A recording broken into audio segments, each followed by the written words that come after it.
मड़वे में पूजे बैठे पापा हो कवने राम नयन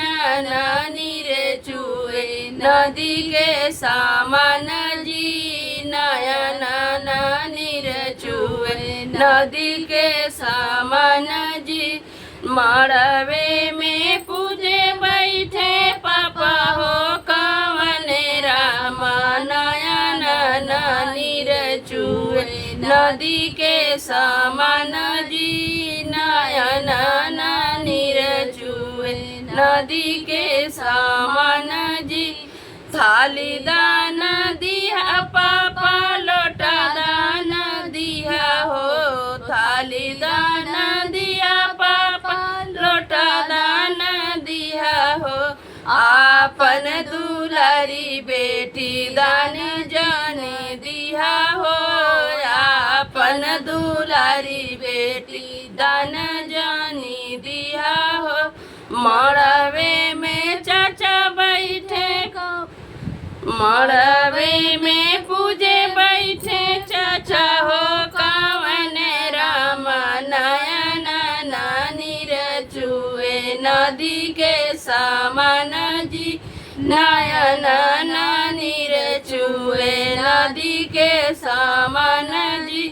थाली दान दिया चाचा लोटा दान दिया हो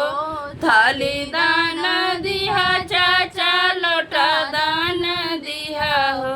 आपन दुलारी बेटी दान जानी दिया हो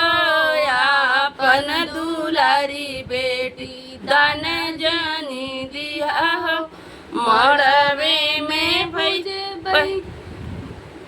मड़वे में पूजे बैठे भैया हो कवन राम नयन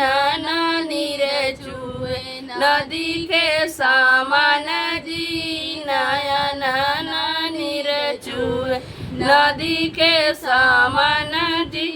थाली दान दिया भैया लोटा दान दिया हो थाली दान दिया भैया लोटा दान दिया हो आपन दुलारी बहिनी दान जानी दिया हो आपन दुलारी बहिना दान जानी दिया हो आपन दुलारी बहिना मड़वे में पूजे बैठे पापा हो कवन राम नयन नीर चुए नदी के सामान जी नयन नीर चुए।